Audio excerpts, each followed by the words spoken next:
Hello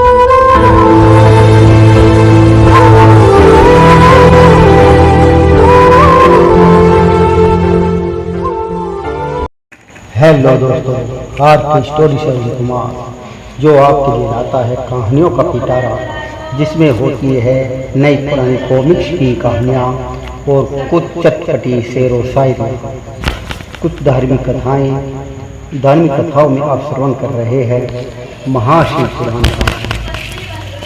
महाशिव पुराण में खंड 3 अध्याय 2 पूर्व कथा का वर्णन किया गया है। नारद जी बोले, हे पितामह,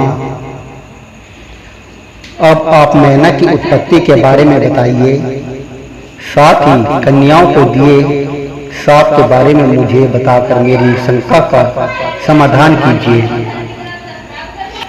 नारद जी के ये प्रश्न सुनकर ब्रह्मा जी मुस्कुराए और बोले, हे नारद, मेरे पुत्र दक्ष की 60,000 पुत्रियां हुई, जिनका विवाह कश्यप पादी महर्षि से हुआ। उनमें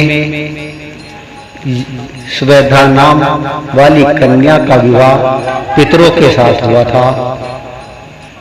उनकी 3 पुत्रियां हुई। वे बड़ी सौभाग्यशाली और साक्षात धर्म की मूर्ति थी। उनमें पहली कन्या का नाम मैना, दूसरी का धन्या और तीसरी का कलावती था।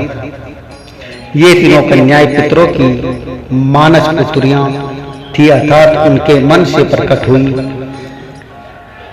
इन तीनों का जन्म माता की कोख से नहीं हुआ था। ये संपूर्ण जगत की मंदनियां है।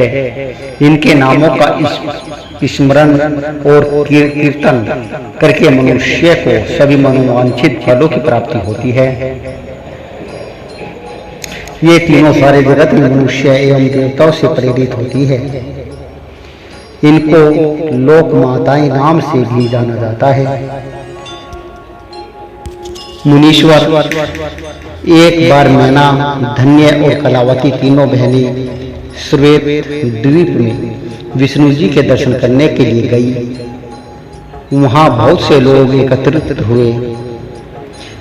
उस स्थान पर मेरे पुत्र सनकादिक भी आए हुए थे। सबने विष्णु जी की बहुत स्तुति की। सभी सनकादिक को देखकर उनके स्वागत के लिए खड़े हो गए, परंतु ये तीनों बहनें उनके स्वागत के लिए खड़ी नहीं हुई।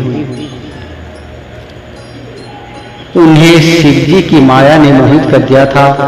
तब इन बहनों के इस बुरे व्यवहार से क्रोधित हो गए और उन्होंने इन बहनों को श्राप दे दिया। सनकादिक मुनि बोले कि तुम तीनों बहनों ने अभिमानवश बड़े होकर मेरा अभिवादन नहीं किया, इसलिए तुम सदैव स्वर्ग से दूर हो जाओ और मनुष्य के रूप में ही पृथ्वी पर रहोगी। तुम तीनों मनुष्यों की ही स्त्रियां बनोगी। ये तीनों साध्वी बहनों ने चकित होकर ऋषि का वचन सुना। तब अपनी भूल स्वीकार करके वे तीनों सिर झुकाकर सनकादिक मुनि के चरणों में गिर पड़ी और उनकी अनेकों प्रकार से स्तुति करने लगी। उन्होंने अनेकों प्रकार से क्षमा याचना की। तीनों कन्याएं मुनीश्वर को प्रसन्न करने हेतु उनकी प्रार्थना करने लगी।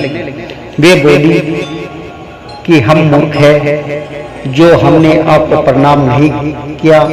अब हम पर कृपा कर हमें स्वर्ग को पुनः प्राप्त करने का कोई उपाय बताइए। तब सनकादिक मुनि बोले, हे पितरों की कन्याओं, हिमालय पर्वत हिम का आधार है। तुमसे सबसे बड़ी मैना हिमालय की पत्नी होगी और इसकी कन्या का नाम पार्वती होगा।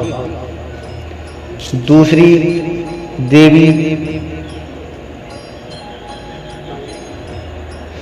कन्या धन्या राजा जनक की पत्नी होगी और उसके गर्भ से महालक्ष्मी के साक्षात स्वरूप